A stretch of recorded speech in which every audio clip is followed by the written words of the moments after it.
Good evening. I hope you all can hear me. I want to break up a little bit here. Can you hear me? Oh, good. Okay. Um, let's see. In 2005, we brought 081 in here to be restored. In 2011, we put the thing together. On a Friday, we brought the wings out from the restoration. On Saturday, we brought the fuselage out and set it on top of the wings. And then on Sunday, we put the wings onto the fuselage. And that was late afternoon. So I thought, okay, we can finish the rest of it next week. My two sons who are helping me, who will be here later, I don't think they're here yet, said, Dad, we got to put the landing gear on. So an hour and a half later, we dropped the landing gear down and put the wheels, brakes, and nuts on, and this airplane sat in its landing gear for the first time in 20 years. A year later, in this hall, we dedicated that airplane. At the time, one of the men who worked on it, called Chris Paprocki, he introduced the airplane to the audience. Chris is here, and I'm asking him, would you please repeat what you did 20 years ago?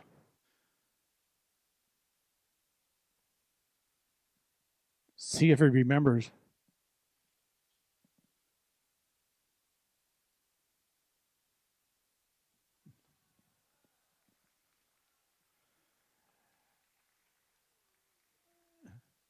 And I'm told that a guy named Hoppy wants to make a little announcement, but I'm not sure. Okay, well, I'll leave the mic on and he can go get him and bring him down.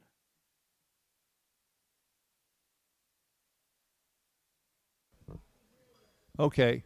Leo Lamoureux, would you come up here, please? Come on, if they got me up here behind the podium, you got to join me.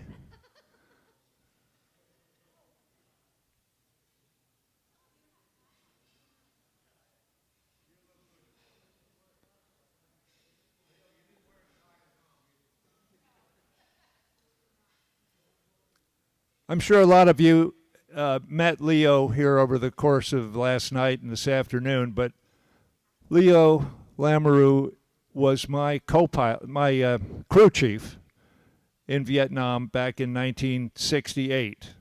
And we were both there during the Tet Offensive and went through all that mishmash. But he hasn't seen this airplane in 56 years. And I won't tell on you too bad, but I think his eyes got pretty watery when he first saw it this morning.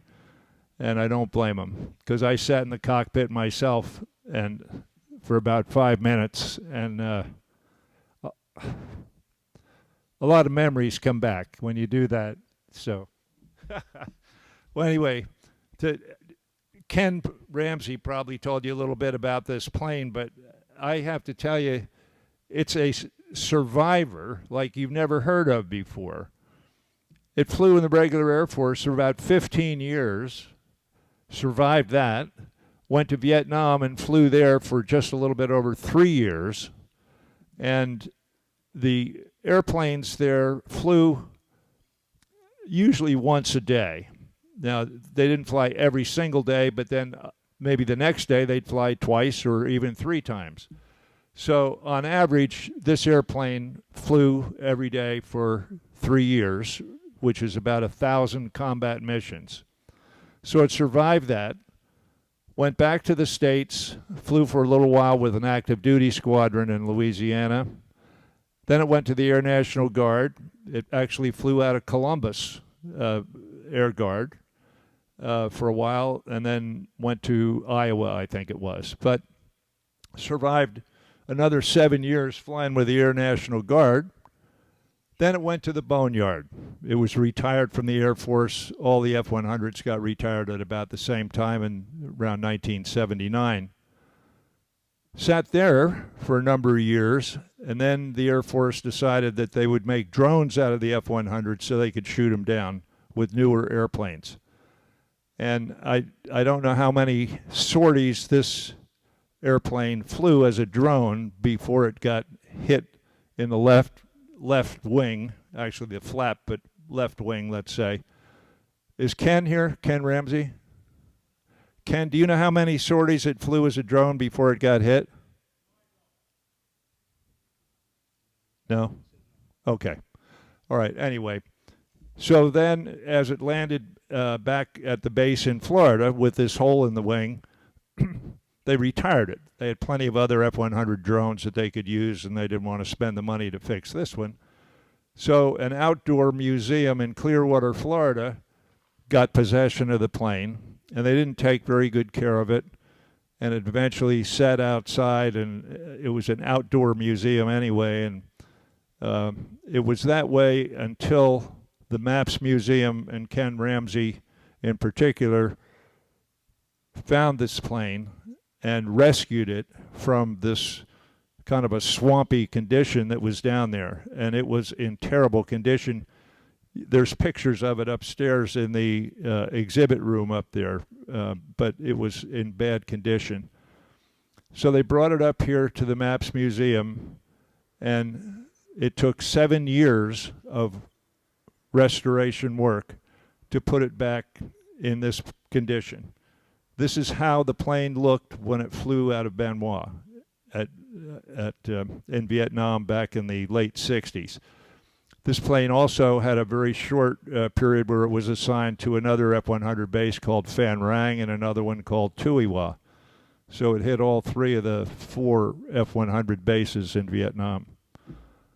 Anyway, Leo, as a young 21-year-old three-striper, was in charge of this plane to make sure that when the pilot walked out there, that all the discrepancies, everything had been fixed, and when he said it was ready to go, it was ready to go. And I don't know how many sorties you launched, Leo, but the plane obviously was in good shape because here it is again today. And a lot of the pilots are thankful for that. But I wanted to give Leo something just as a memento of tonight. Hang on a second.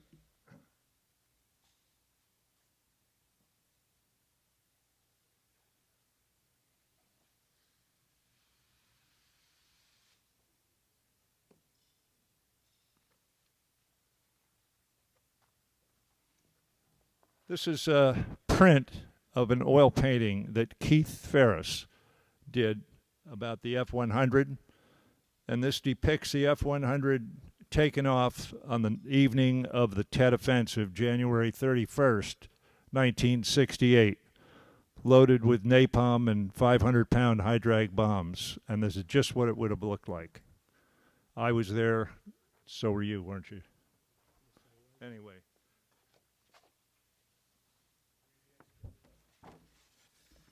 This is for you, Leo, and Keith Ferris wrote on here,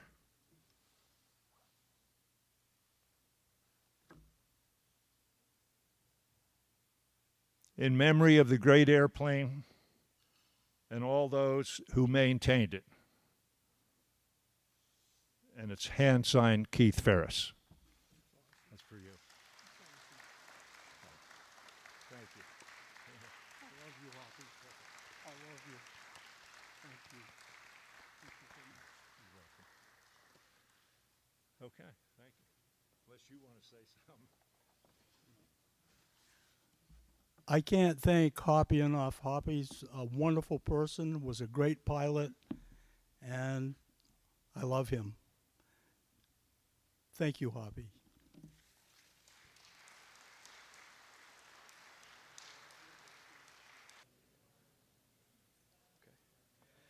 Hey, good evening, everybody. Can you hear me okay? You got to get close and speak loud. I usually don't normally need one of these because I'm such a big mouth. I'm Ernie Svala, former Air Force pilot myself. Honored to be a friend here of Hoppy. Met him in Lexington, Virginia. And I just want to say what a real honor it is of a lifetime to be with such amazing pilots, maintenance crews like we have here today. Truly an amazing part of our history in the Air Force in this great country called the United States of America. So I wanted to propose a toast, not only to the pilots, men and women that are here today, but also those who who didn't make it back, those who did pay the ultimate price for the freedoms we enjoy here in America. And the young men like Bob here and the rest of the team, you know, they made their call to duty, and they did an amazing things for this country. So if you could please join me, a toast to all the airmen, men and women who served in Vietnam, and those who pay the ultimate price. God bless you. You're flying with wings still today. God bless you all. Hear, hear.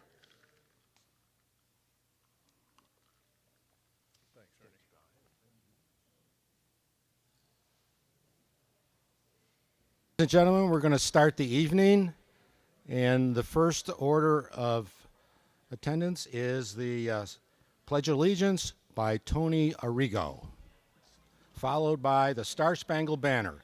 Please stand. You're welcome. Recent legislation has allowed veterans to hand salute during the pledge.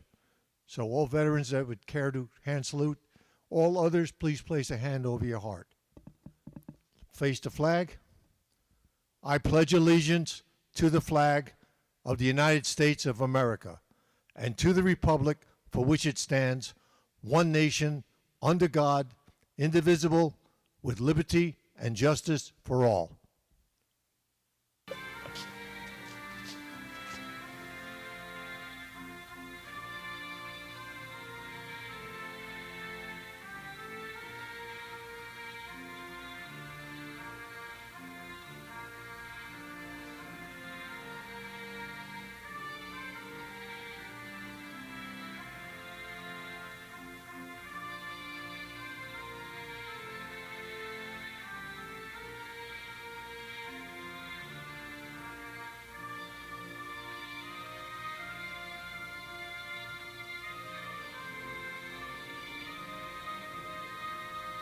They proved through the night that our flag was still there. Oh, say does that star-spangled banner yet wave of the land of the free and the home of the brave.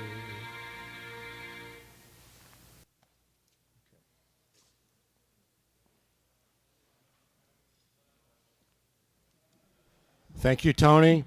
And we will be served dinner very shortly.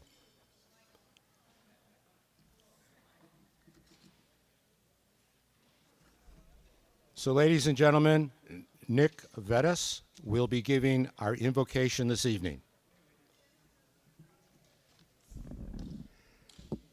Friends, there's no better place to worship the Lord than right here, because if you will look around you, you will notice quickly that this truly is our cathedral. And so if you will kindly bow your heads. Eternal Father, we have gathered tonight at your table in what may very well be our own Last Supper together. We too are your disciples, but more simply expressed, we are your soldiers. And our faith in you has guided us to a life of honor, duty, and service to family, to country, and to those less fortunate than ourselves. Bless our country, Lord, its leaders and public servants. Bless this food and fill our hearts with charity as we keep in our thoughts those who live without.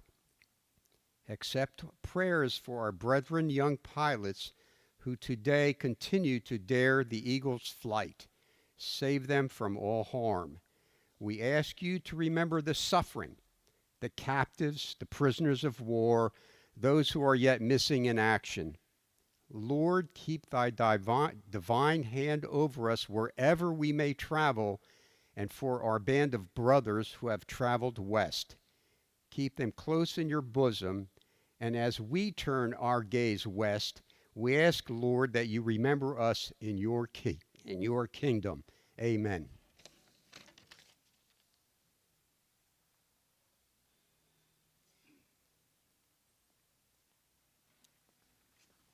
And ladies and gentlemen, we'll now have a presentation of the Missing Man Table by Reed Kimball.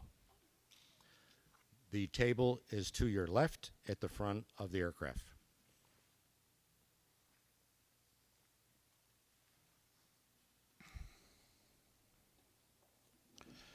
While we are honored to have you present at this celebration, we would be remiss if we did not pause to remember those who could not be with us today.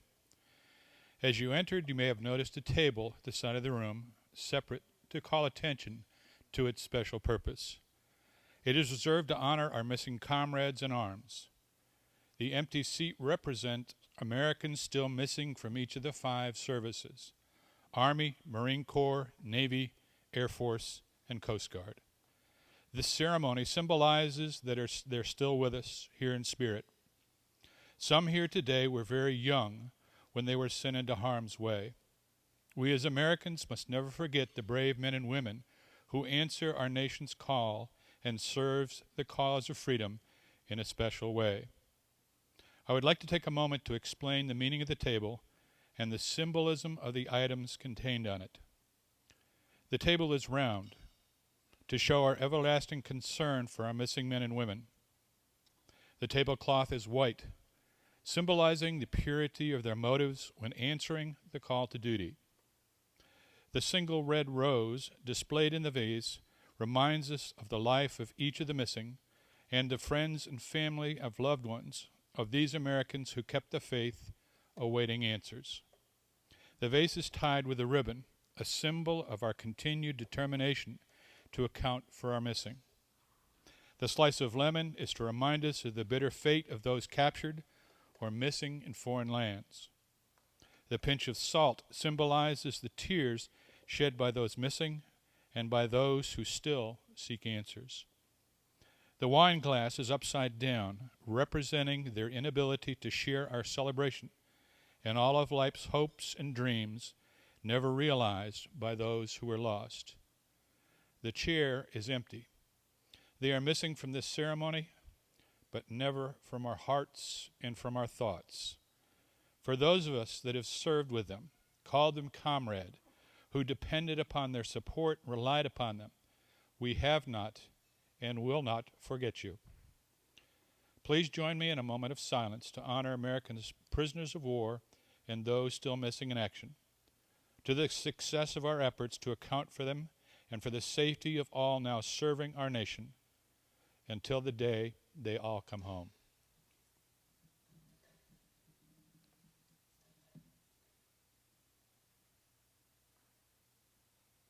Thank you.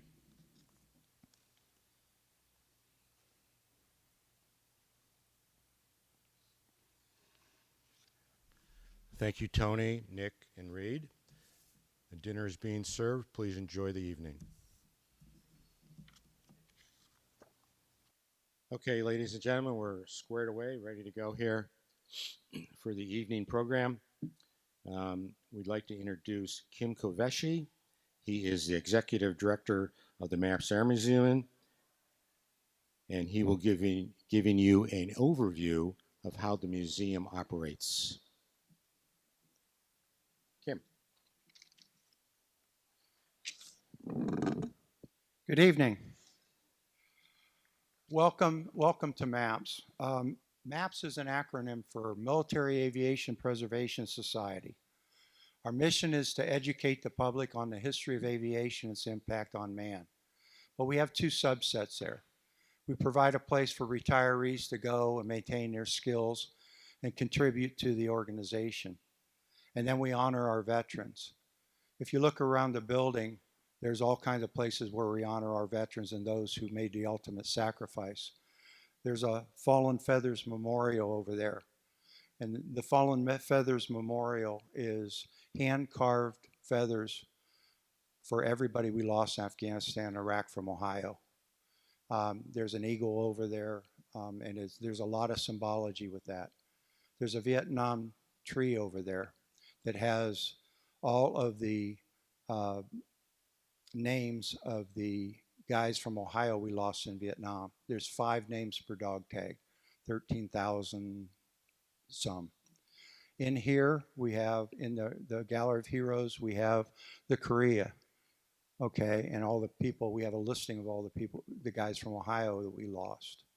We have a piece of the Arizona in there, and there's 2,403 people who died. And we have a panel that identifies all the duty stations of everybody who passed away during that attack. And there's 1,177 that were on the Arizona. So we honor our veterans. About 2008, MAP started in 1990, and with one airplane in the other building across the parking lot. In 2008 is when I came around, and we started tracking all the statistics. We had 6,200 visitors at that time, and 2,000 of them came from one weekend when the Collings Foundation came in. So you're talking about 4,000 people for the whole year. Right now we're running at about 37,000. We have 400, and at that time we had 400 members. Right now we have 882. That's about 1,400 people that are associated with this organization. We did 29,000 volunteer hours. Right before COVID, we did 58,000 volunteer hours. That's 27 equivalent people, $1.3 million worth of payroll we don't pay because it's all volunteer. Now we're running about 45. So we haven't come all the way up, but we haven't been getting airplanes. We just went and picked up a couple airplanes, so that's going to impact the numbers. We went from 35 airplanes to 63 airplanes. We added a MASH unit, multiple military vehicles. You look around and there's military vehicles all over the place. The funding, we have three components of funding. The museum itself, the admissions, the membership fees, grants that I get for high schools, those kinds of things. We have our own fundraisers. We have 3 pancake breakfasts. There's going to be one tomorrow morning, so we're going to flip this tonight and do a pancake breakfast tomorrow morning.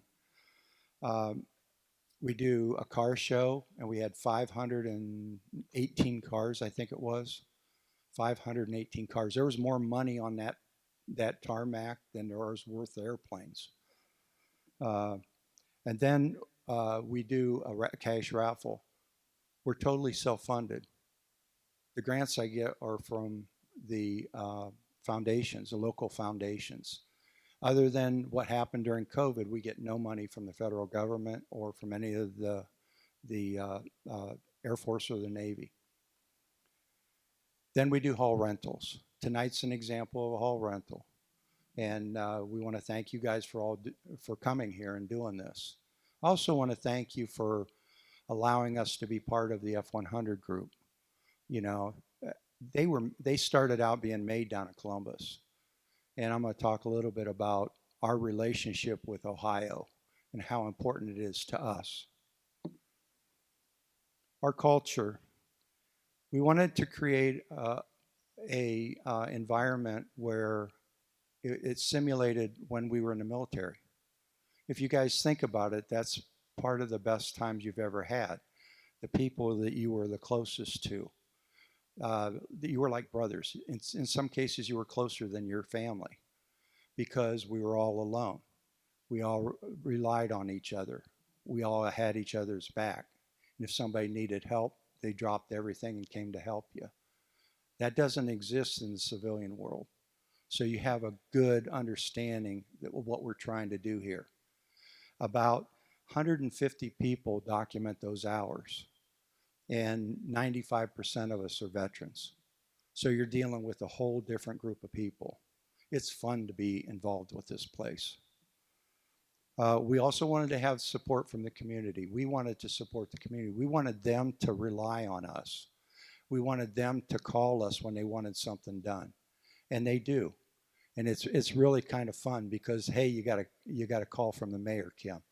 Yeah, okay, no problem. We'll take it, and we'll figure out what he wants. We want a place for volunteers to maintain their skills. You know, if you retire and you go lay on the couch, you're going to lose. If you don't use it, you lose it. And that's what we do here. Think about it. I think those are magic doors. When we come through there, we all turn to be 12 again. They're magic doors. What did I care about when I was 12? Playing with models. We just have 1-to-1 ratio models here. But they're never going to fly again, so you don't have to be an A&P mechanic. All you got to do is know how to turn a wrench. And we have a lot of fun doing it. One of the things that makes us unique is the fact that we tell the history through local people. And that's what's going to happen upstairs. I'll talk about that in a little bit. But we're really good at telling stories about people. We're truly blessed at MAPS. Anytime I need something, it just shows up. Anytime I need somebody, they show up. I got everybody around here being a believer. Okay, if we need it, it's just going to happen. You don't worry about it. It's not time to get it yet.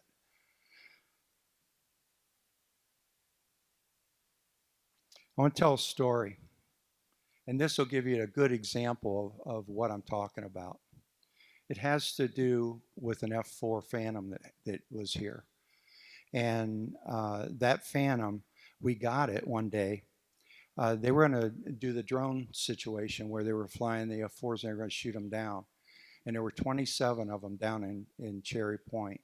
And they were Marine planes. And our guys said, they stopped the program, and our guys said, we'd like to have one of those airplanes. Could we have it? We talked to Pensacola. So the guys in Pensacola said, sure, you can have one. So they contacted the guy in Cherry Point, and he said, okay, give them that one. So that one came up here. Okay, now, the thing sat here for 15 years, and then we couldn't even move it. We had to break it loose of its wheels to get it outside. Then we painted it, cleaned it all up, made it look really nice as a Marine plane. And then all of a sudden, we have one of our car shows. And these two people came up to me and said, hey, Kim, there's some people out here that want to see one of the airplanes. I said, okay, what is it? They said, it's a Phantom. So I walked up to it and I said, hi. And they introduced themselves and we went out to the airplane. And they said, we'd like to see the airplane that our brother went missing in 1970. He was a Navy pilot. And I said, sure. So we'll take him out to the F4. I took him out to the Phantom. I opened up the cockpit and let him sit in it. And we started talking a little bit. And we found out that they grew up 3 miles from me.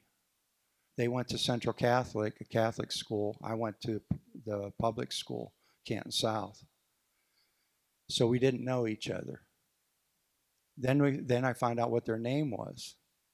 And they had an Amon's Body Shop, which was 2 miles from my house. And that's where we got all the cars fixed. So I didn't know these people. But then we started checking into this a little bit more. And we found out that the middle school that I went to was named after 9 Vietnam veterans. And Leonard Shepner, their brother, was one of them. And we found out that one of our directors taught at that school. She was the one who did the display in that school.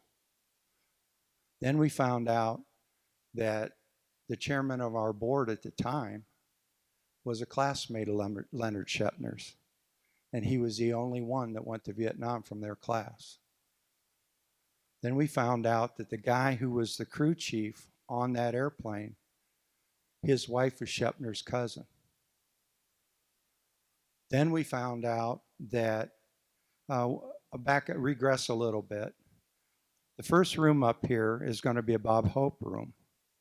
And the lady who was Valerie Kinney, she made contact with the foundation, and we got 1/3 of their stuff that was in the warehouse. So we're going to make a room up there for Bob Hope. Well, we started doing the dedication, and Leonard Shepner was on the Ranger when he went missing. We found out that Bob Hope did the Christmas show on the Ranger. And we got Bob Hope's jacket that said the Ranger on it when he did that show. Then we found out that there's a couple other things. Oh, we got one of the guys who flew in that squadron sent us his flight suit.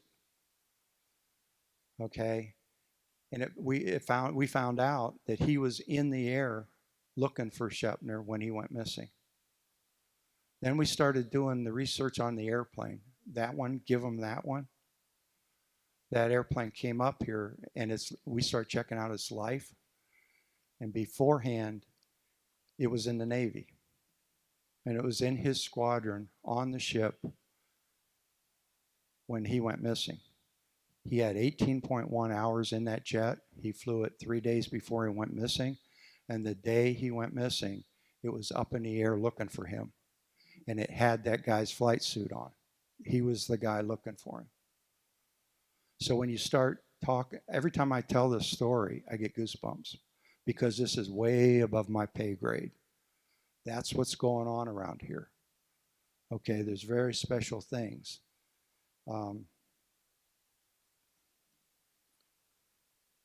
So we're very aware of the fact that there are special things going here. And I laugh and I tell everybody, I can always tell when we're going to do something really, really special because I feel this thing in the back of the head smack me and say, pay attention, we're going to do something really cool here. So what's going on right now? Right now, we're working on an FG-1 Corsair. Okay, that's a Corsair there. 4,000 of them were made up in Akron, only about 10 minutes up the road. So we wanted one for our inventory. And to buy one, it would have cost $1.3 million. So we were given a cockpit from Goodyear when they closed their museum. We had a propeller. I don't remember where it came from. And we had an engine, which is a common engine, it's R2800. So we just looked at each other and said, we rebuilt this, we'll just build our Corsair. So the guys are rebuilding the Corsair for all the rest of the parts. So we're working on a Corsair. We purchased an F-7U Cutlass, which is one of the ugliest planes I've ever seen, but it's a Navy plane, so it can't be too ugly. There's only 4 of those left, I think. There's only 7 of these left. I'm sorry about closing the doors. I know it got a little warm in here, but our glider started to fly. She wants to fly. That's not a replica. That's real. Okay, and it's famous for 3 reasons. The Wright brothers came to see it because of the dihedral wings, and it's very stable in flight except for today. And then Henry Ford came to see it because they heard about him and Firestone were up in Akron, and they heard about it, so they came to see it. So they were so impressed, they gave him a Model T to pull it with. And the family told us that they went around to all the fairs demonstrating the glider. And it's the first time anybody saw an airplane and the first time anybody saw an automobile. It was the same time. And then the third reason was the guys were flying it one day and it's a little bit too heavy. So he did what every red-blooded American would do, American husband would do, stuck his wife in it. And it's documented the very first time that a woman ever piloted an aircraft was in that. It used to hang in the Smithsonian. So we're working on that. We're reskinning a J3 Cub. We just acquired a 104 from Dayton, Wright Patterson. I don't know if you saw that some of the hangar was damaged in a tornado, but also damaged a 104. They were going to scrap it, and we called them up and said, no, don't scrap it. We can fix that. So based on our history, they gave it to us. And that little cassette over there, that has a couple world records tied to it. We're going to hang that from the ceiling over in the Akron Canton Airport. We've already done that with a Funk. We're going to go to Oklahoma and get an O2 Skymaster. And we're going to go to Connecticut and get a TBM Avenger. So where are we going with this thing? Our strategic planning got blown away during COVID. We had a 10-year project to renovate the second floor. And because of COVID, we focused. About 7 of us came in every day and worked. And we took a 10-year project. We were half done when it started. And by the way, I apologize for the elevator, but I got no control over that. We had the elevator done. We had the OMM room done. And we were starting on the rest of it. And that was a 5-year project. And we completed everything in 1 year. So we pulled our strategic plan in 4 years. And one of them was to do the rooms upstairs, which is the Bob Hope room, the art room, the F-100 room, and then there's 3 more rooms that are all Vietnam.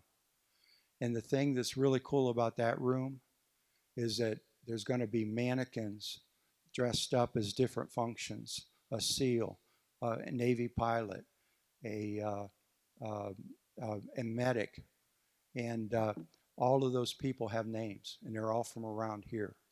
So it's pretty cool. So we finished that. The other thing we did was we wanted to get our other resident organizations involved with us. We have 3 Boy Scout troops that meet here. We have a reenactors group, Civil Air Patrol, and a Coast Guard auxiliary. And we wanted them to get involved. So it's not just a place where they reside. It's also a place where we help train and they help us during the pancake breakfast. You come in tomorrow, there'll be a Boy Scout troop helping us. So that is one of the things we wanted to do. The other thing we did was to reorganize for the next 10 years. So we have the structure in place that we can hand it off to the younger people and they can take off with it and do their own thing in each one of the functions. Finally, the last thing I'll probably do here is to build a hangar. So we want to build a hangar at the corner of the grass out here, go that way 300 feet and go that way 150 feet. That's actually twice as big as what this hangar is. So that's very challenging. I've never done anything that big, but I've already got the key people involved to get this thing started. So I want to thank you for your attention, and thank you for having your event here. And thank you for letting us show all your artifacts. Thank you.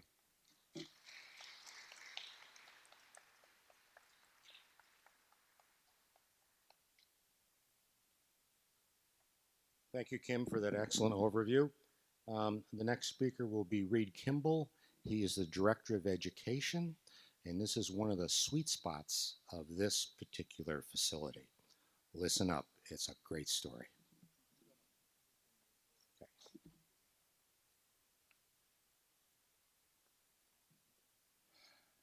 Congratulations, ladies and gentlemen, you get to hear me twice tonight. A crusty old Army colonel who spent his entire Army career shooting airplanes down. Now, for those of you that flew, I'll be available after the ceremony today to discuss the ongoing conflict and give you a different perspective of IFF on or IFF off. I've been asked to talk about the education programs here at the Maps Air Museum. I would not only like to focus on the programs, but on what education truly means here at the museum. As a museum, we offer a wide variety of educational programs, from tours for preschool and summer camp programs, to elementary and middle school groups, our high school U.S. history program, and tours for adults, seniors, retirement centers, and groups consisting of those with significant handicaps. Each tour is as different as the audience. We also offer a multitude of educational programs, from our Air Academy program to our programs for youth and scouting organizations, from classrooms from students in science, technology, engineering, and mathematics program to orientations for ROTC and Civil Air Patrol cadets.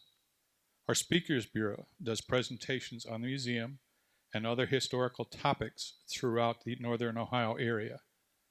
Those programs, however, are but samples of the overall educational focus of the Maps Air Museum.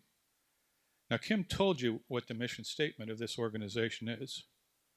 As you could see from that mission statement, a central focus of the Military Aviation Preservation Society is education. Each aircraft and each display in this museum are more than just a collection of parts, uniforms, medals, and certificates. Each has its own story to tell, many involving local men and women. It is those stories that makes MAPS different from other museums. If you look around you in the hangar or go outside on the flight line, you'll see a number of airplanes. Have you ever stood in front of one of the MAPS aircraft currently on display and wondered, if this aircraft could speak, what would it say? I'm not just a collection of mental parts that once flew throughout the sky. Tell them about me and what I was designed to do. Tell them about the places that I've seen, the things that I have done, and of the once young men and women who maintained me, flew me, and too often died in me. Tell them what happened to me when I got too old to fly. Tell them how I got to MAPS and of the men and women that brought me back to life so that my story could be told. Have you ever stood in front of one of the displays here in the museum honoring men and women who served and asked yourself, if they were here, what would they want the world to remember about them?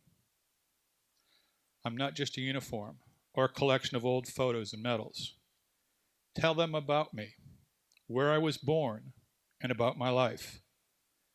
Tell them that I was not that much different from them, that I had goals and expectations for my life just like them. Tell them of the world that I grew up in and how it was different from their world and how it shaped my life and my future. Tell them why I made the choice to serve this nation. Tell them where I went and what I did while wearing uniform. Tell them about the scars, both internal and external, that I carried throughout my life. Tell them why I died. Tell them why my service and sacrifice should be preserved as a reminder to younger generations. Tell them that what I did and why those and the displays around me, whom I never knew, must be remembered as we served something bigger than all of us. Please, please, do not forget us. Those are the things that make history take flight, and what I have attempted to promote as the MAPS Education Director. For if we fail to collect, preserve, and to tell those stories, or as our mission statement indicates, to protect and pass on that history and its impact upon society, that history and those stories will be lost to future generations. Thank you very much.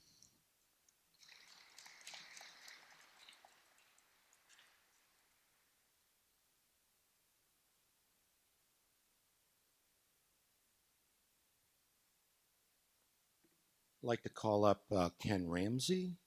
Ken is a member of the MAPS Board of Directors. He's also a member of the Friends of the Super Sabres Board of Directors. And he is the guy that basically runs the entire restoration program across the parkway here, or parking lot, excuse me. And he's responsible for this restoration.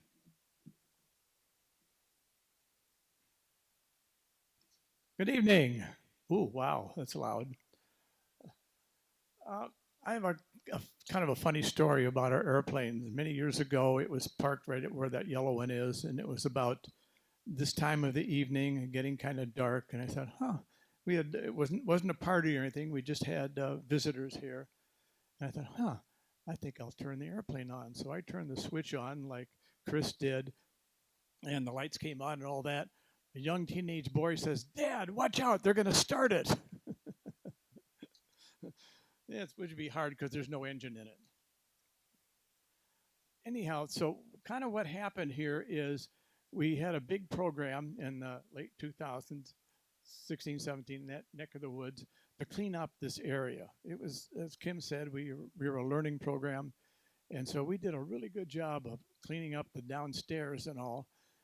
We haven't figured out a way to do the floor that would take the punishment that it gets with, a million tables and chairs and airplanes in and out, but we got the rest of it done. And said, well, we'd like to do the upstairs. And a man named Timken, you've all heard of Mr. Timken Bearings? He's a very good friend of ours. He came in one day and says, this really looks nice. When are you going to do the upstairs? We said, well, we can't really do it until we get an elevator in because, the ADA, we can't do anything up there because they have to have the Disability Act covered. He says, well, how much is an elevator? And we said, about $120,000. He says, write me a letter, I'll write you a check. So in 2017-18, we got an elevator in, which unfortunately doesn't working today. But we got the elevator in.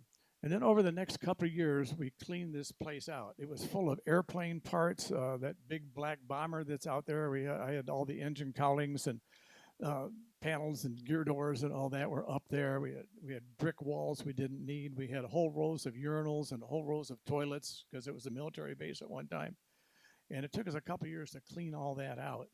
And then we started, and as Kim said, we came up with a 5-year plan.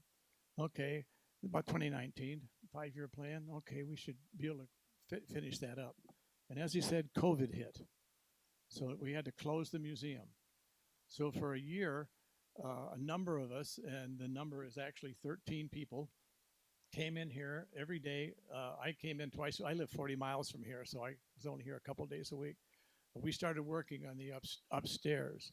And we had Jim Jackson, who was here, and Bill Cody, Mary Cody. When I raise your hand, just raise your hand. You don't have to stand up. Mary Cody painted this place. Everything you see here, except maybe the black ceiling in there, Mary Cody has painted. And Bill and Jim did the walls. Bob Schwartz did the joint compound. I helped him with joint compound. Kim and Kent Kleiner did the tile floor in the kitchen. We had George Reese did some electrical work. Bell Kinney, who he mentioned, did some work. Bruce Balo, who is no longer, he lives in Louisiana now. He worked here. Debbie Bussinger, Scott Dennis, who is here. He's our curator. And Kent Kleinat, who is our program director. We all did work. Oh, and Ray Weber, who is a member here. He flew the Super Sabre. He flew our F-84 that's out there. He flew our C-130 that's out there from Massillon Air Guard. He's a master carpenter. If you look over here, there's the airplane display. He built that. He built the all the tables we have in the Super Sabre room for the toasting cabinet. Master carpenter. He recently moved. Unfortunately, his wife broke an ankle or something, and he couldn't make it. So, but he did a lot. Oh, he built the bar. So we had this program. In 1 year, as Kim said, we finished our 5-year program. We have a banquet center up there. We can hold 200 people. It's got audio visual. You've got the bar, the thing. We have big picture windows. You can see the flight line. Over here, we have a full kitchen. We have male, female, and family bathrooms there. We have a conference room. You can come in and hold 50 people, again, with audio visual things and all. We absorbed the Ohio Military Museum.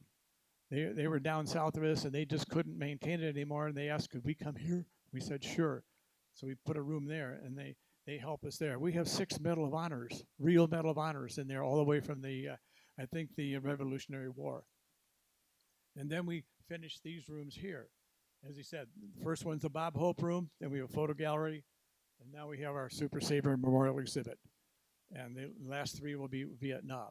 So we did that all in a year.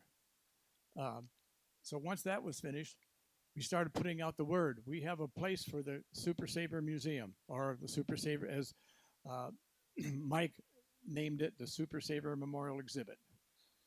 And so we started on that. We got boxes and stuff. Um, Betty Dunham, who's here, Pam Dunham, who is here tonight. Pam, raise your hand.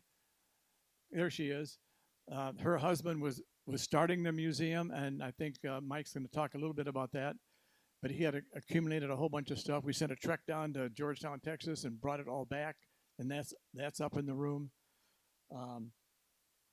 We started getting boxes and boxes and boxes of memorabilia. We have practice bombs. We have helmets. We have oxygen masks. We have. You have any idea how many dash ones we have? We could stack this high of dash ones and checklists and all, but we have them all still, you know. So we put it all. Mike and Linda came 1 week a month for the last 8 months or so. Came in here and helped, me, and we all worked together with Scott Dennis. Scott Dennis was really great in how to organize the cabinets. We had to put 13 cabinets together. We only broke 3 pieces of glass putting them together, but it worked out. We started filling up the cabinets and all, and then Hoppy came and visited, and he says, that blue wall where we have the Super Sabre head-on thing, it needs clouds. How do we do clouds?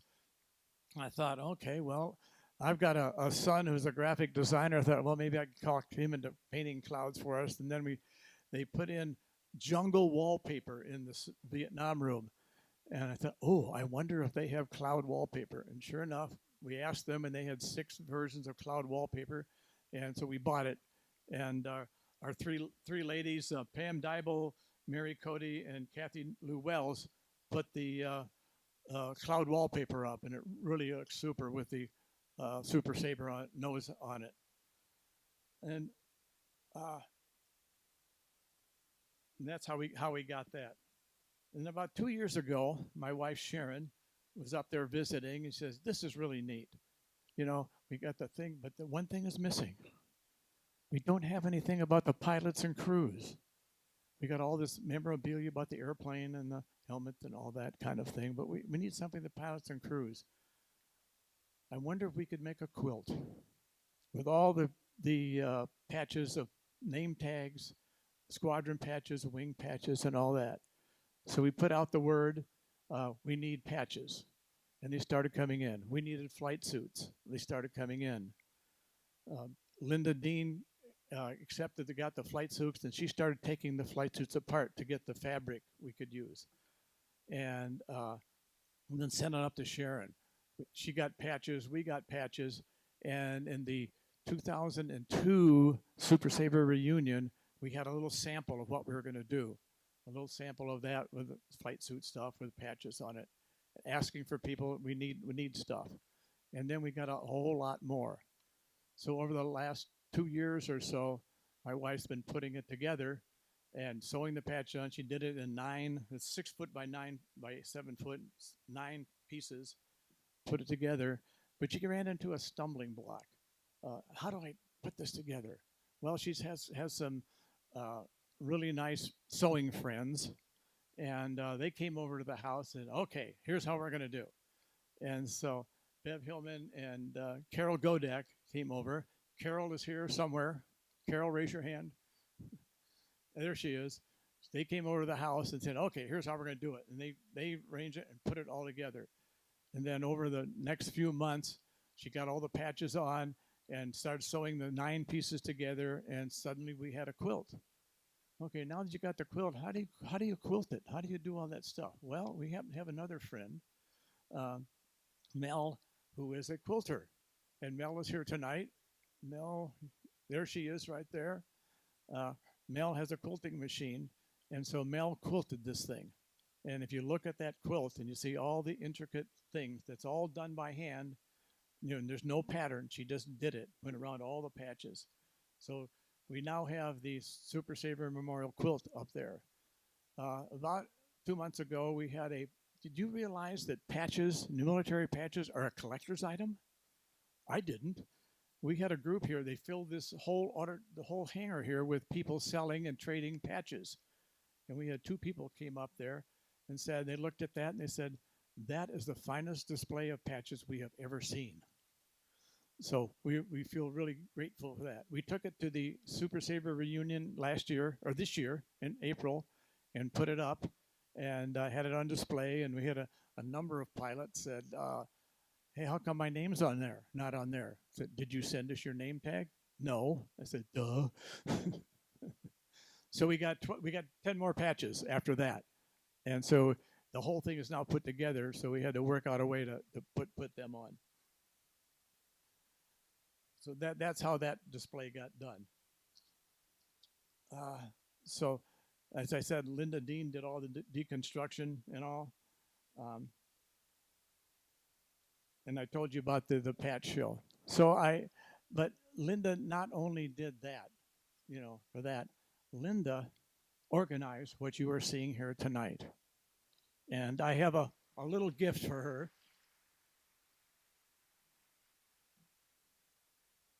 Linda, if you would come up here.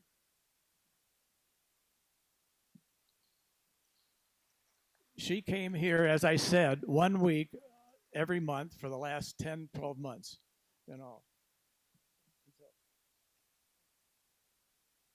Now her husband was here also, and he had to come up here with her. So Mike, I have a little gift for you.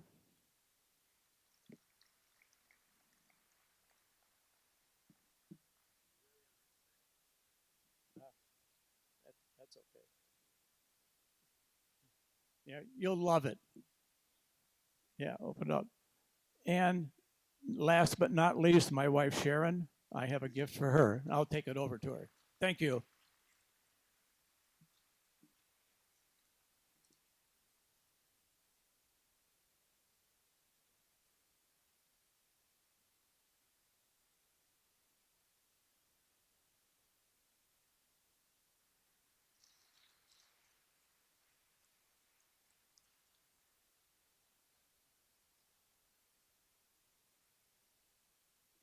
Thank you, my friend Ken. That was very nice. The next speaker would be Don Shepard, past president of the Super Sabre Society and a very strong supporter of the Friends of the Super Sabre. Please welcome Don Shepard.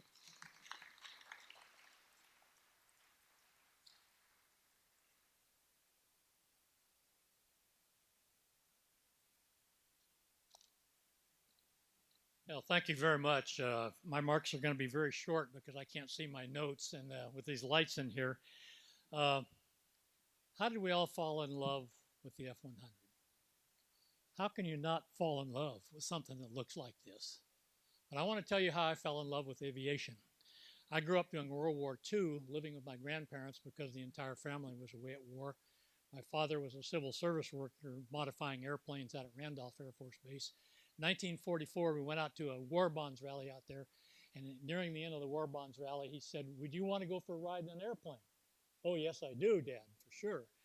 And he said, well, come over here. And we went to, the IPs were allowed to keep their airplanes on the side of the ramp at that time. And we went over this little hut there on the side. There's a lot of smoke coming out of it, music and people dancing and yelling and screaming and laughing. Hey, Bob, somebody wants to ride your airplane. Bob came out of the little building there. He had a bottle of beer in one hand, his arm around a beautiful girl in the other. And I said right there, aviation is the life for me. I was 18 years old when I went supersonic in this airplane. Probably the only person in here and the youngest person in here that went supersonic in the F-100. And it was because we were on a cadet field trip from the Air Force Academy. And I filed a stake your claim in the intake, and it stood for about 2 months until I found out that one of my classmates was a month younger than I, and so Rudy Bowe inherited my stake your claim in the F-100. We also, later on in our sophomore year, took a European field trip and went to the 417th Tactical Fighter Squadron at Ramstein, and I thought these were the coolest guys I'd ever seen in my life. I mean, I wanted to be one of them forever. Now, later on, we became fighter pilots like that, and I'm sure we were cooler than they were. But at any rate, it was just cool.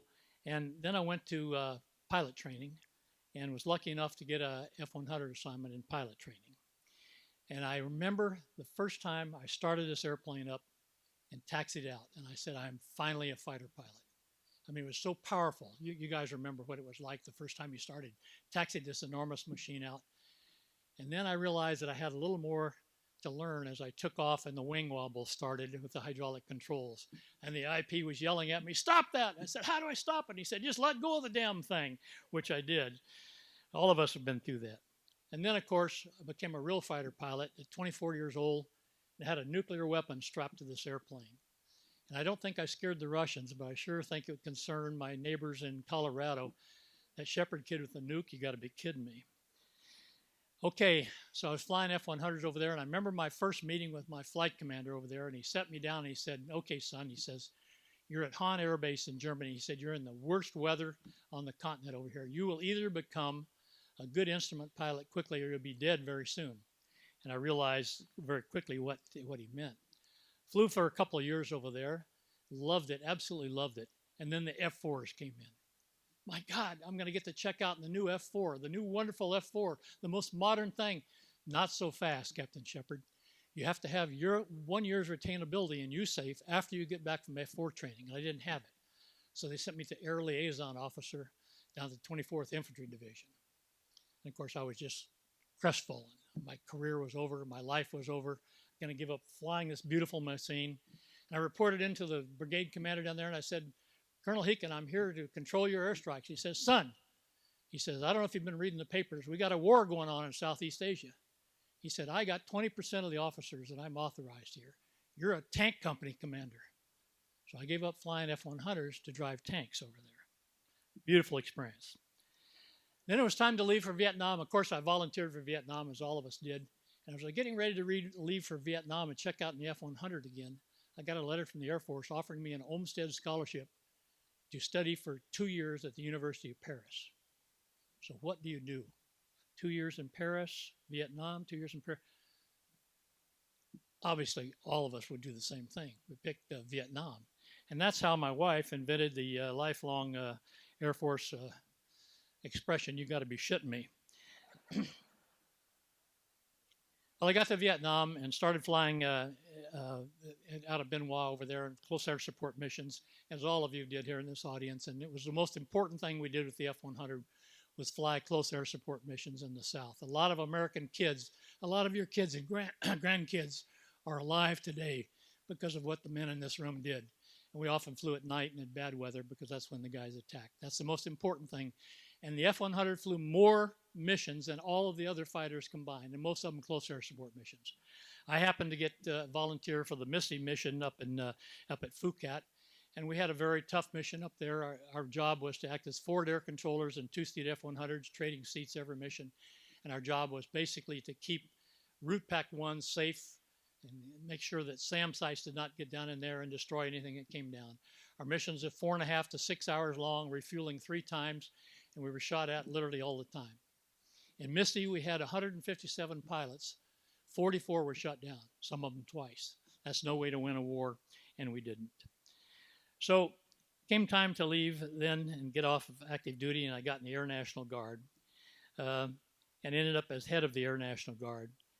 I want to say thanks to a few people in this audience. Some have already been thanked. I want to say thanks to Kim Koveski for allowing us to come and bring our stuff here.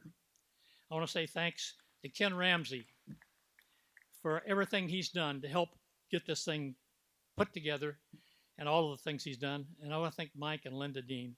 There's 150 other people that work here that I can't say thanks to, but they're all part of what we've been allowed to do here in preserving our history.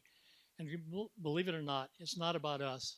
Our kids and their kids are going to be able to come here and see what we did. And there's no other way that they're going to be able to do it other than what these folks have done. We would not be here without a few other people. Les Frazier formed the Super Sabre Society. Hoppy Hopkins was one of our early CEOs, and Hoppy Hopkins has the most imaginative imagination that you can imagine. The toasting cabinet was his idea. Flying in the F-100 that many of you did was his idea. The Keith Ferris for Unvar Hazy was his idea. So, Hoppy, thank you very, very much. Dewey Clausen is here with his wife, and he closed out the F-100 in a very classy fashion and has a setup with finances that the website will last forever. And then I would like to say one other thing, and I'd like you to stand, George, if you would, please. I know it embarrasses you, but our one Medal of Honor winner is General Bud Day, Misty #1, and that's his father. His father, for all of you out there that have health care, the basically TRICARE for life as a result of Misty 1 and Brigadier General Bud Day, his father. Thank you all very much for attending. Thanks for everybody that had anything to do with this. This is just a great experience, and my grandkids are going to come here and say, wow, you did that, Granddad? I say, yeah, I did that.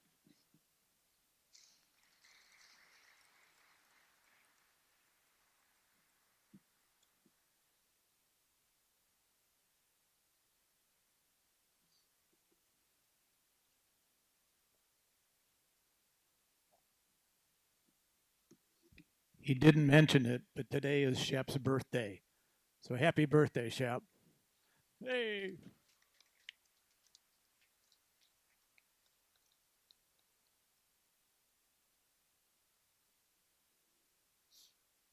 Well, thanks, Shep. Those were great comments, and we really appreciate it. Very enlightening.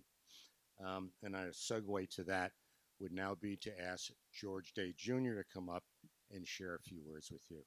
Please welcome George Day Jr.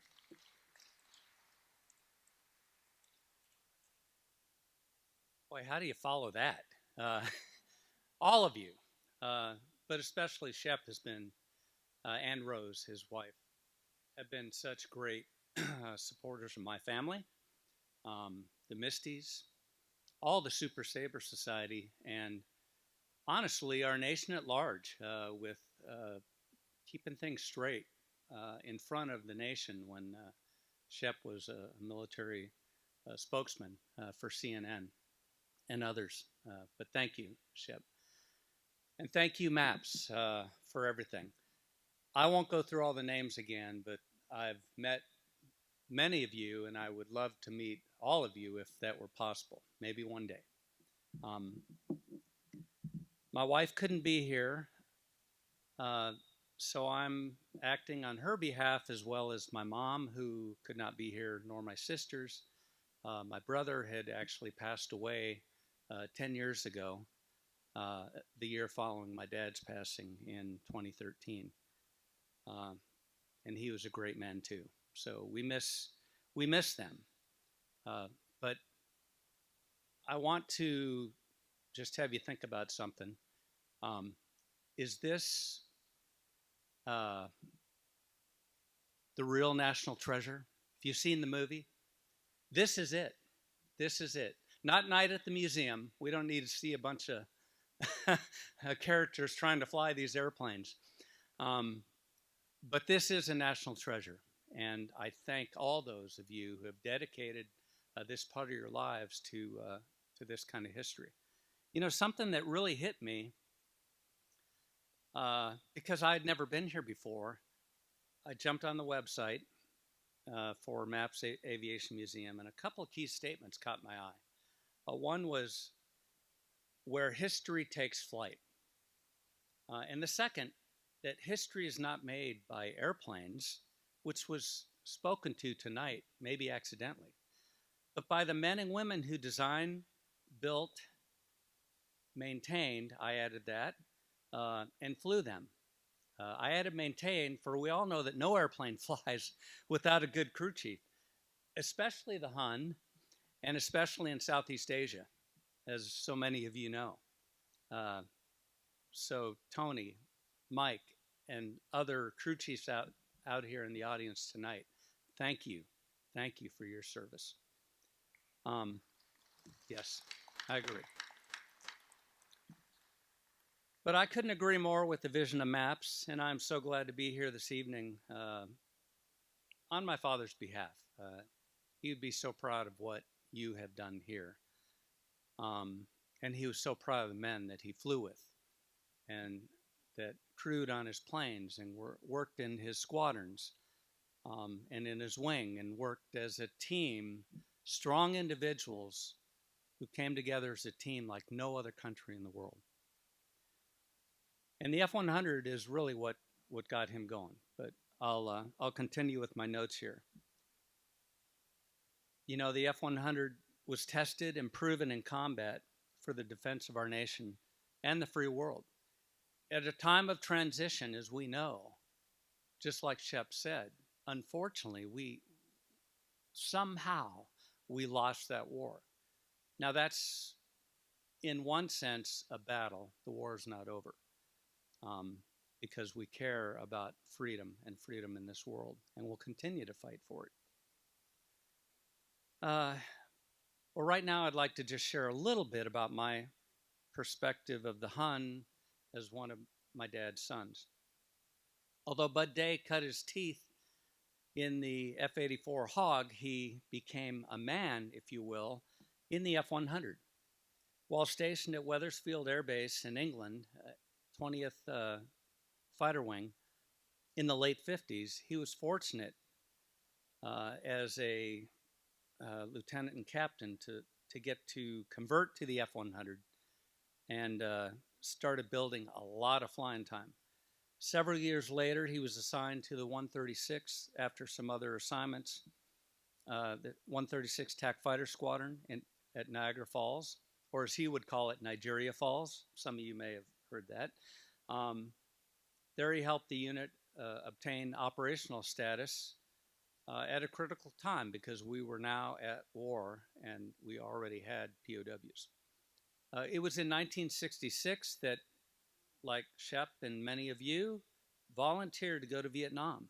So he and my mom, the real Doris Day, also known as the Viking because her family's from Norway, packed up the house and the four of us kids, and we all moved to Arizona, Phoenix area to be exact. It was here that we kids were introduced to this incredible fighter.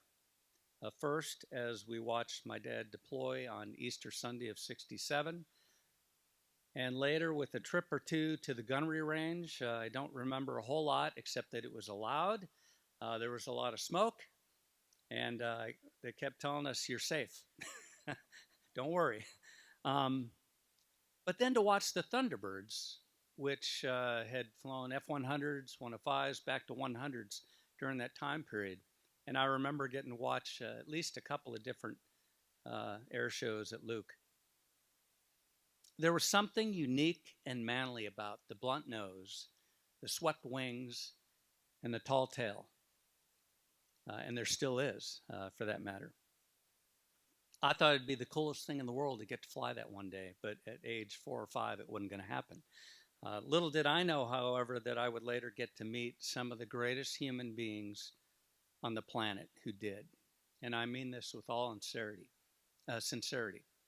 And that's all of you who got to partake with this airplane. I have the utmost respect for, and it's been time and time again through the Misties and others that they were my dad's and mom's best friends, and they're mine. And so I can think of so many others who I was blessed to meet, such as Dick Rutan, Jack Dowd, Shep, Fogelperson, as my dad would call General Fogelman, and of course a host of all the Misties. My dad told me on several occasions, though, that it was indeed the favorite airplane he'd ever flown. Not just jet, favorite airplane he had ever flown. And back in those days, when you were a pilot in the military, you flew just about everything. Some not so well as others. He was better in jets than he was in like a Goonie bird. So I found it odd because I thought, well, he got a ride in the F-16. Surely that would have been his favorite, but actually got a few rides in the F-16. It's no wonder, though, that my favorite fighter was a single seat, not single seat, but single engine and single tail airplane, unlike the F-15 or F-22 or whatever. There's something about the design of this airplane that's just cool. So I will end this part with this. I can tell you that he was the warrior fighter pilot, Bud Day, in large part due to joining in that dangerous high risk flying mission over North Vietnam over 50 years ago. Flying this airplane starting in England and flying it later after he returned from Vietnam. I can't remember. Shep may be able to help me with this, but I think he got a flight with Jack Dowd. He, of course, got a flight in 2011 with a Collings Foundation F-100 that flies again today.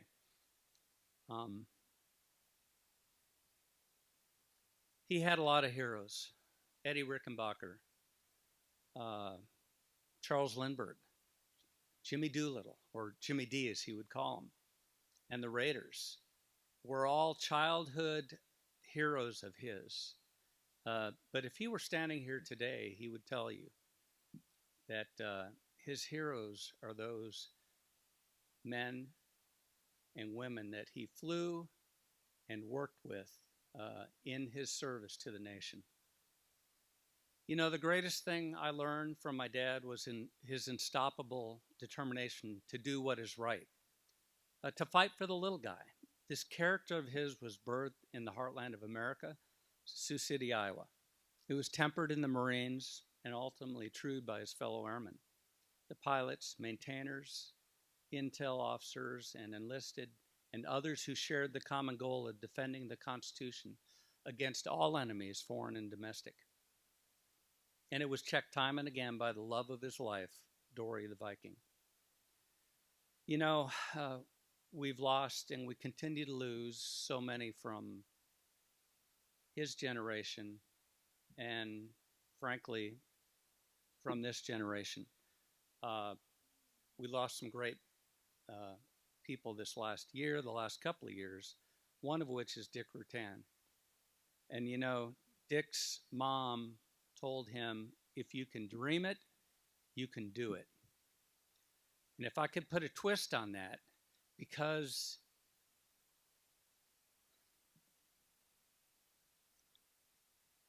you did it, our nation can dream it. So I want to thank you for this room, for this museum, for the vision that you have.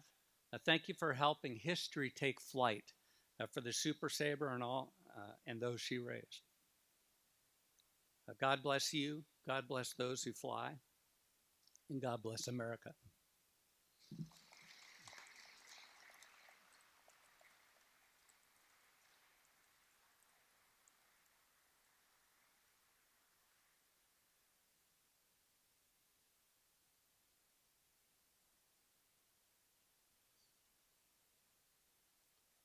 Thank you, George. Loved every minute of that. So the next individual I'd like to present to you this evening is Todd Ferris. Todd is the son of Keith Ferris, internationally known aviation artist. Just the top of the heap. It's on to you.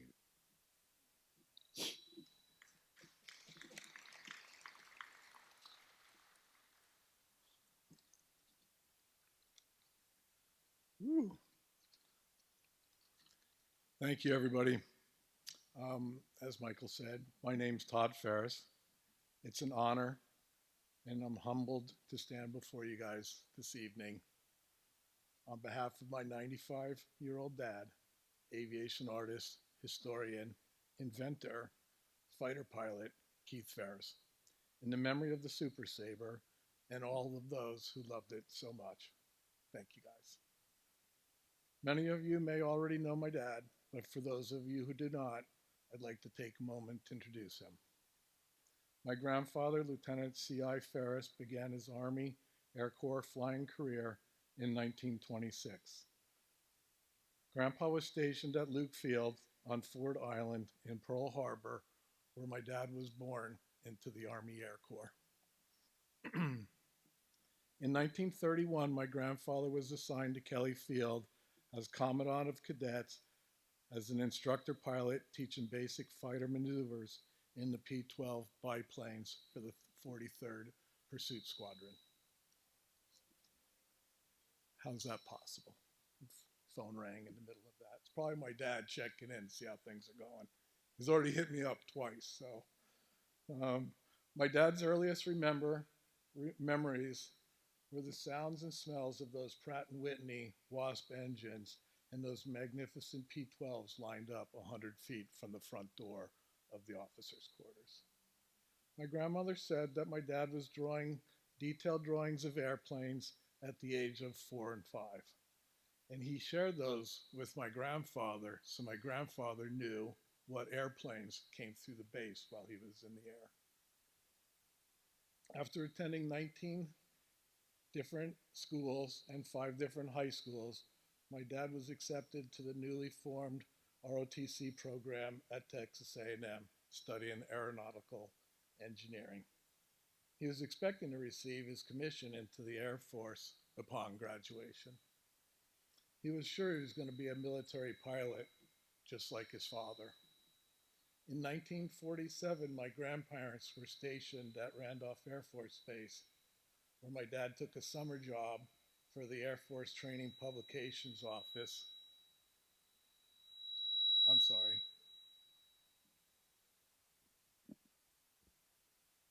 Where my dad took a summer job for the Air Force Training Publications Office, using his talent and skill drawing flight manuals for the Air Force.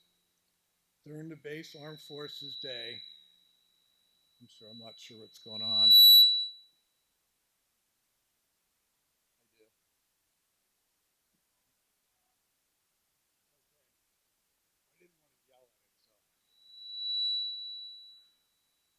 All right, is this any better? Okay, sorry about that. In 1947, my grandparents were stationed at Randolph Air Force Base, where my dad took a summer job as in the Air Force Training Publications Office, where he used his talents to help develop the flight manuals. During the Base Armed Forces Day display, my dad saw his first jet fighter. It was the Lockheed P-80.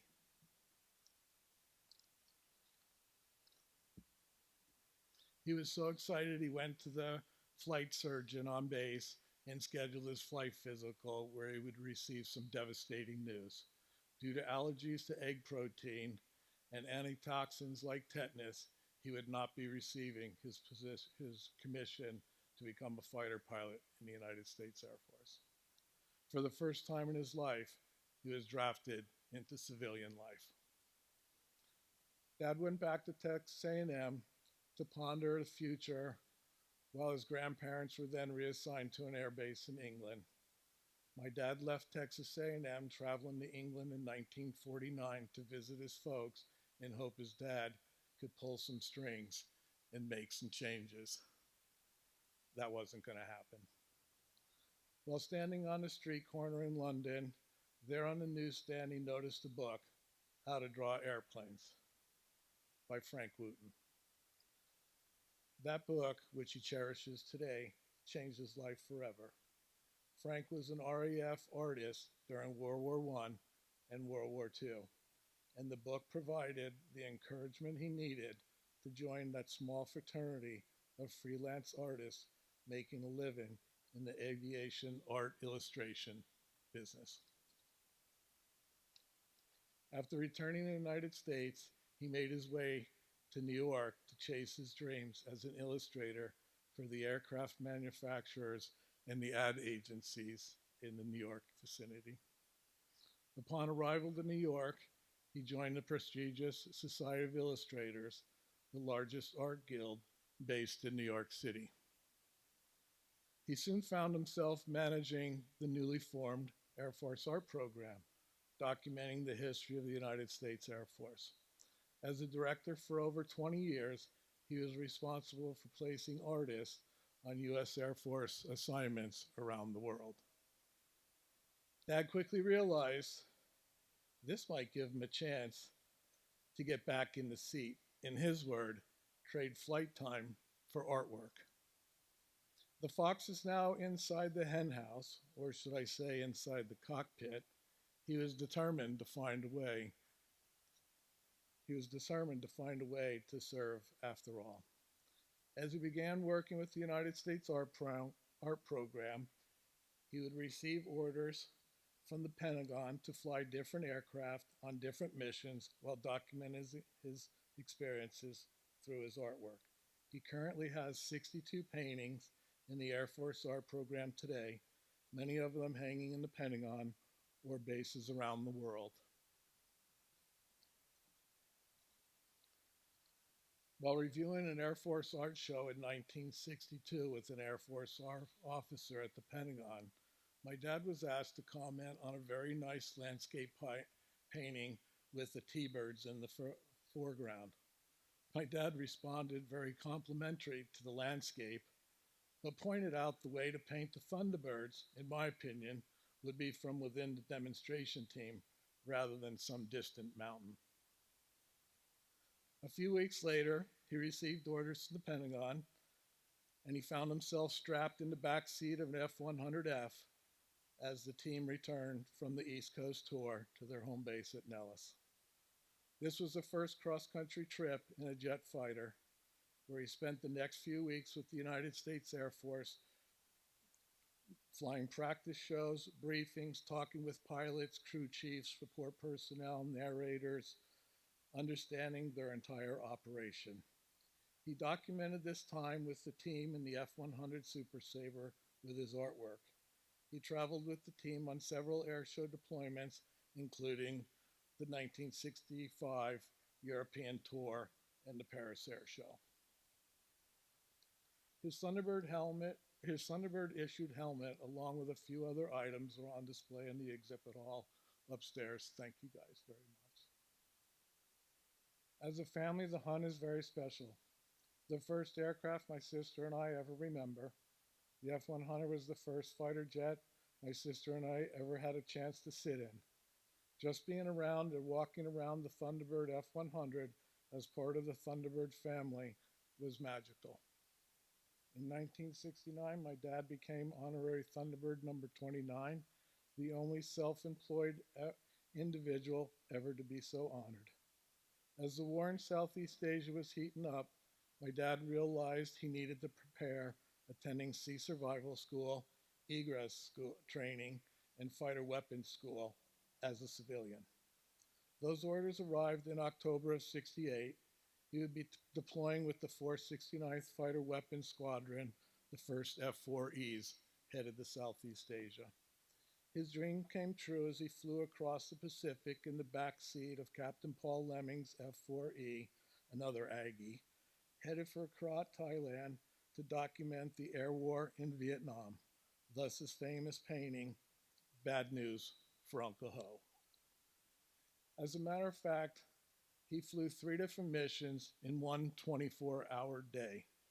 He flew a mission in the F-105 early in the morning, followed up by an F-4, and then ended the afternoon in a B-52 mission over the Mugia Pass. Not sure there's ever been a military pilot to accomplish such a feat, let alone a civilian. In 1976, during our nation's bicentennial celebration, my dad painted his first 75 by 25 foot mural, Fortresses Under Fire, which was unveiled at the Smithsonian Institute at the National Air and Space Museum in Washington, D.C. In 1986, he became an honorary Dedalian. The National Fraternity of Military Fighter Pilots started in World War I. He was named the 4th civilian ever to receive the honor, behind the 2 Wright brothers and the founder of DuPont Corporation. In 1992, he was inducted into the Aviation Hall of Fame of New Jersey. Followed up in 2012, he was inducted into the National Aviation Hall of Fame at the Air Force Museum in Dayton. His last flight with the Air Force was in an F-15 at Seymour Johnson in 2012. He was 83 years old.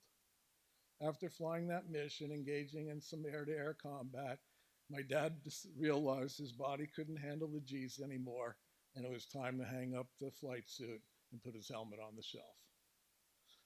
With all that being said, I'd like to walk through the history of some of the paintings that we have here on on exhibit at the museum. The two black and white paintings that you see upstairs in the exhibit hall, Hun FW 501 and Hun FW 507, were done for an advertising campaign with North American in 1953. As far as we know, these were the first two F-100 test aircraft that North American had ever built. Thunderbird takeoff was done after his first tour with the United States Thunderbirds. He wanted to capture the thrill of the thundering formation takeoff he witnessed at Nellis. The vantage point for the painting is 25 feet above the runway and 45 feet out in front of the lead aircraft. Like he said, the only way to convey the excitement and experience was from within inside the demonstration. Some might recognize in that painting the runway at Nellis Air Force Base. This painting was donated to the Air Force Art Collection in 1963. The lead was Major Ed Pongren. We lost Ed in Vietnam in the F-111. View from the slot, positioned only a few feet after and below the lead afterburners, is an awesome sight from this vantage point, but tends to divert attention from your wingman's wingtips. He wanted to capture the thrill of feeling the feeling of flying the slot while having your tail blackened from the afterburner. Many of you may recognize the background in this painting. It's Thunderbird Lake in North Las Vegas. The Calypso Pass was Captain Morgan and Captain Langerud performing a one-of-a-kind signature maneuver done by the two solo pilots. Again, he wanted to capture the excitement, but also the precision of the Calypso Pass so folks would understand how talented and awe-inspiring these Thunderbird pilots and the Super Sabre truly were. There's another one that's not on display upstairs, but it is here. It's called the Concorde Minuteman. The painting was done at the request of the Thunderbird team in 1965 over the Minuteman statue in Concord, Massachusetts. My dad donated it to the United States Thunderbirds, thinking it would end up in the Air Force Art Collection. Instead, the painting resides at the Capitol Building in Boston. You'll see up in the room upstairs, we have a painting depicting Captain Alan Lamb and Captain Jack Donovan, his electronic warfare officer, flying the F-100F number 226. On the first successful destruction of a surface-to-air missile site from a Wild Weasel hunter-killer team in Phu Thao on the Red River, northwest of Hanoi, North Vietnam, on the 22nd of December, 1965. Today, the top graduates of the 479th Fighter Training Group, the EWOS, school at Pensacola, they receive a signed copy from Alan Lamb and my dad. The Super Sabres respond, this painting was an event. The painting and events of this day were inspired by Bob Hopkins as he relayed the story to my dad. If I'm not mistaken, this may have been the first time the crew chiefs and the enlisted airmen had ever seen an actual F-100 bombing mission as they repelled the NVA from overrunning the airbase at Benoit. F-100D 440 and his wingman show lifting off from Benoit Air Base, South Vietnam, late on the first day of Tet Offensive on January 31st, 1968. The enemy forces had overrun 1/3 of the base before dawn and were gradually pushed back as the day progressed. Today, this F-100D 440 is on a static display at HASI, the Air and Space Museum, along with a backlit print of the painting Super Sabres Responds just like they have upstairs. Currently, the original of this painting hangs in our family home. This was my dad's favorite painting. He loved this airplane. This is the last piece that he ever completed. It was in 2017. According to my dad, this is the best piece he's ever painted. Everything he had learned in 60 years as an aviation artist all came together in this one piece. My dad loves this airplane. He loves the history of the Han. He loves the mission. He loves all those pilots who flew her, and he loves all those crew chiefs that kept them flying. In closing, I'd like to share with you the legacy of my dad with maybe a few prints that we could hand out tonight. And then I'd like to give a shout out, of course, to Linda and Michael for allowing me to be a part of this, and to everybody who came here tonight. So God bless the Super Sabre, and God bless America. And with that, that's all I had.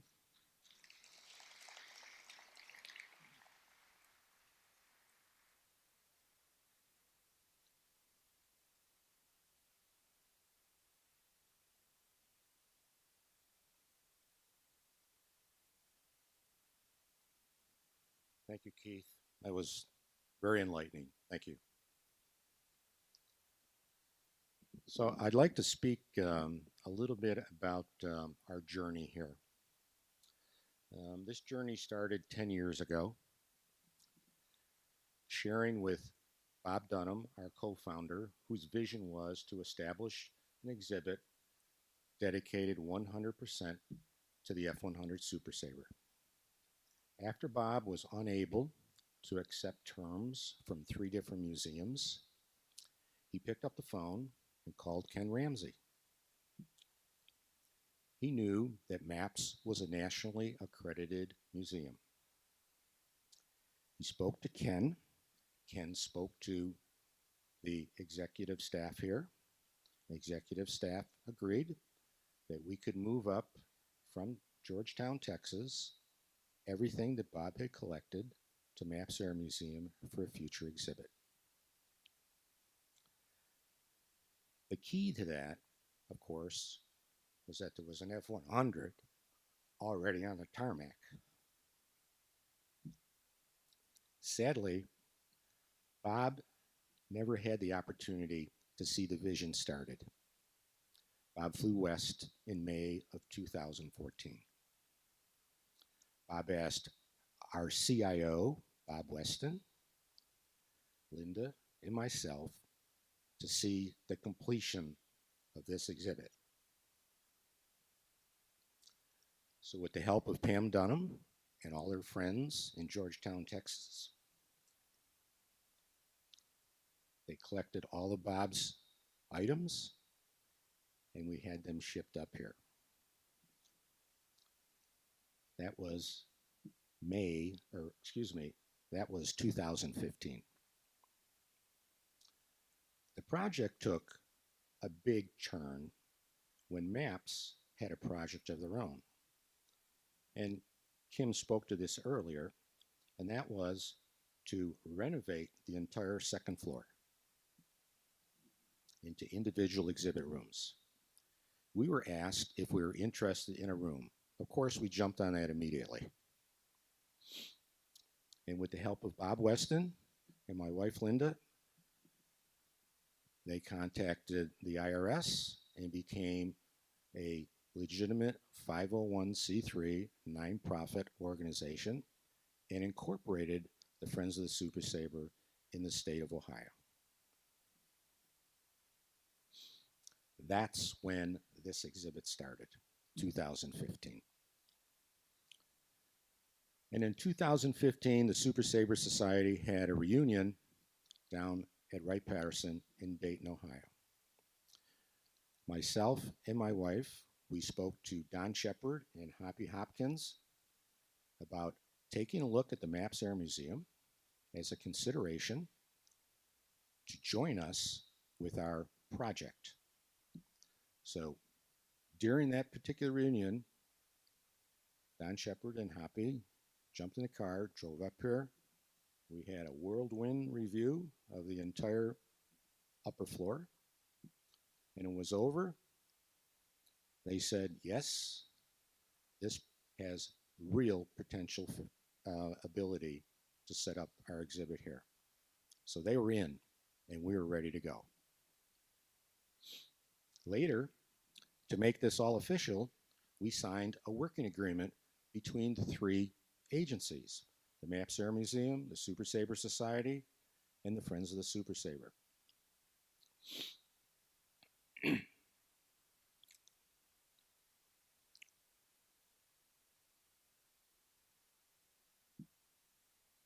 At that time, we signed an agreement, put it in place, and I'm happy to say today that agreement has been fully executed completely by each and every agency in this exhibit. In fact, not only did everybody contribute to it, but they contributed then some as well. And I'd also like to make a special thank you to Dewey Clausen. He's the current CEO of the Super Sabre Society, and he has been an immense help for us over the last couple years. Thank you, Dewey.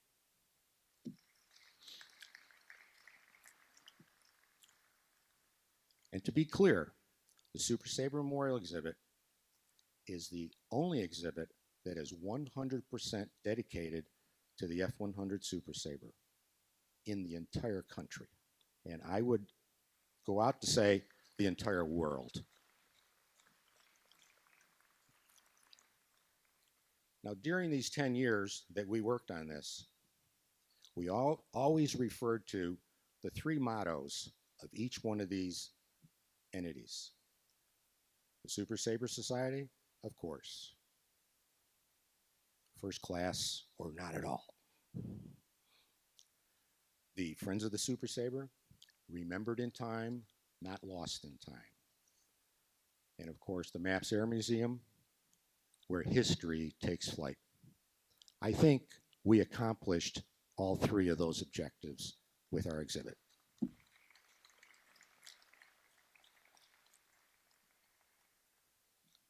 And I have some special thanks to go out. I want to especially thank MAPS Executive Director Kim Koveshi for giving us the opportunity and the latitude to establish this exhibit as we envisioned it. I'd also like to thank Reed Kimball, Director of Education, for his guidance and support during the development years of the exhibit. And a good friend of mine, Ken Ramsey, for being there with me every week, with my wife Linda, every week, working upstairs, getting things done. Ken is a tireless contributor to MAPS, and especially to our exhibit. And if you don't know, he's also an F-100 jock as well. This aircraft, it came back here on a flatbed in shambles. And Ken took 7.5 years and restored it as you see it today. If you have not been up the ladder or up the steps on the side, look in that cockpit. It's exactly what it was many years ago. He's done a fabulous job.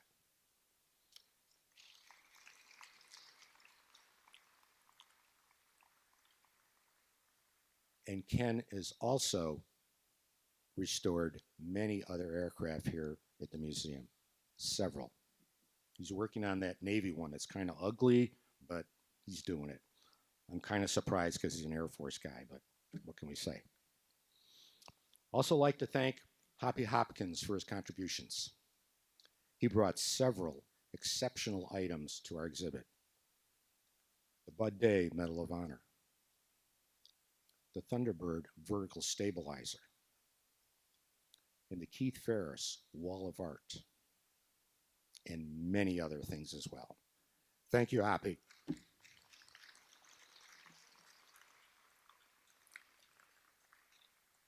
A big thank you goes out to Sharon Ramsey.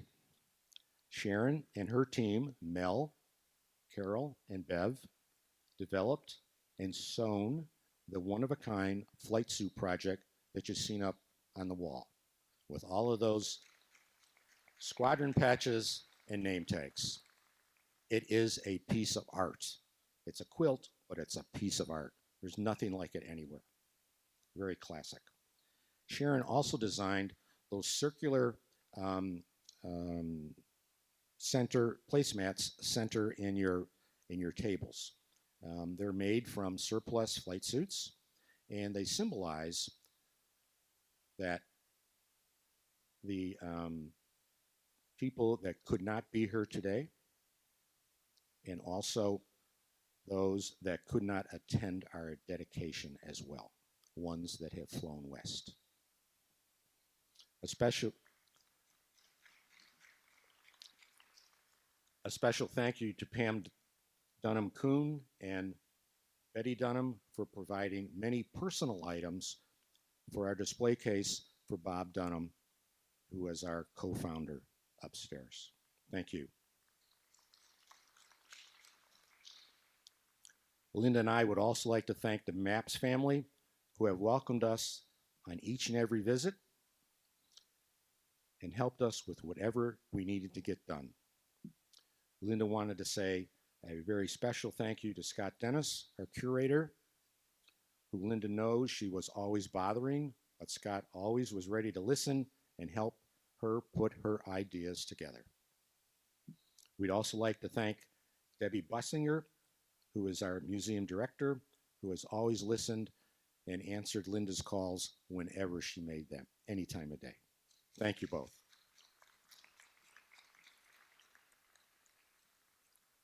Additionally, we'd like to thank those special guests that are here this evening. George Day Jr., son of Misty 1, POW, MOH recipient, George Bud Day. Thank you, George. Don Shepard, Misty number 34, director of the Air Force Air National Guard, and served our country for 39 and a half years.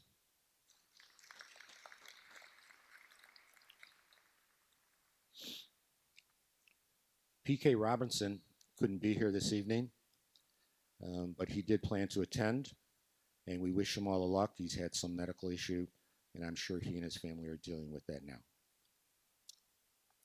I'd like to thank Jill Turner and her family, daughter of Chuck Turner, Misty number 9, and one of the original 16 Misties. Thank you, Jill. Linda and I would also like to thank the other members of the FSS board, director and historian Pete Feltz,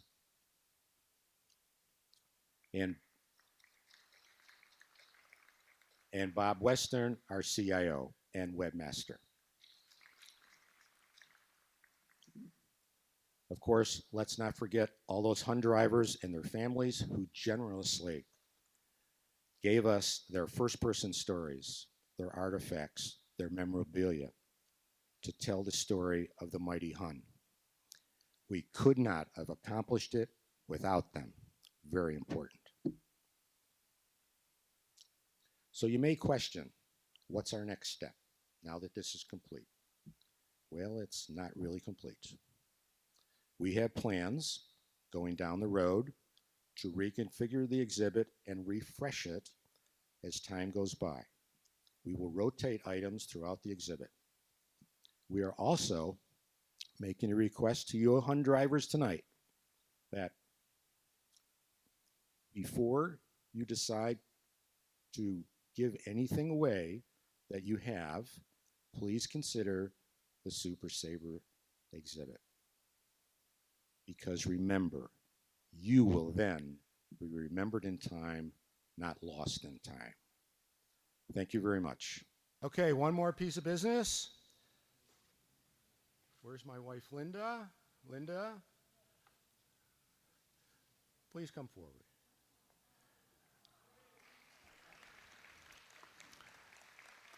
This is for Linda for her tireless work on this project through the years, and especially for this dedication event.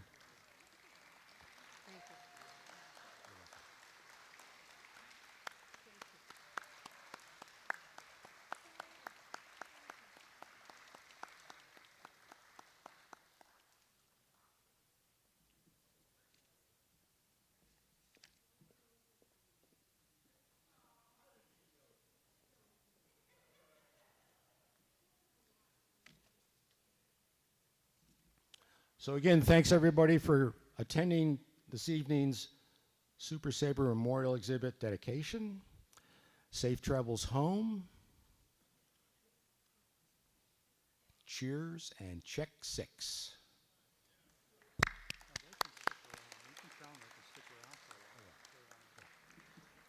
And Kim Koveshi says you guys can stick around for a while. I think the bar's still open. Anybody would like to go upstairs to the exhibit room? Now's a good time.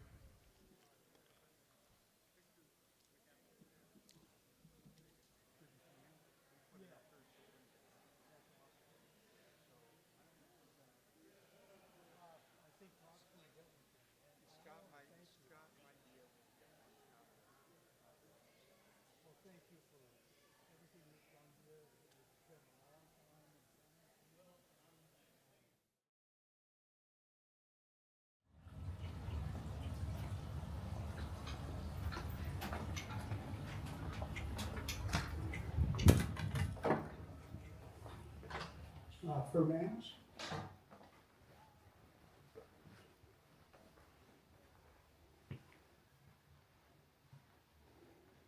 Okay.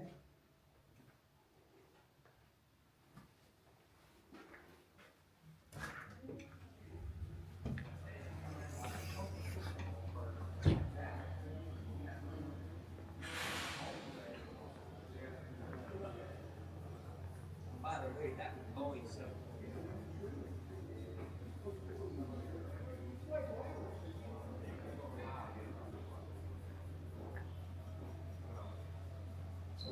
That blue and gold one.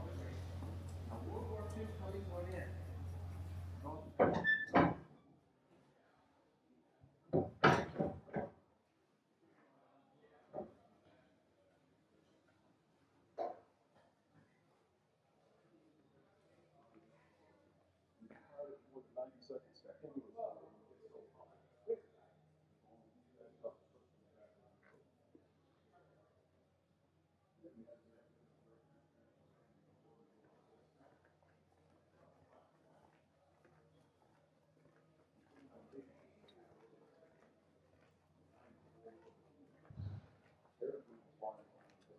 Sorry.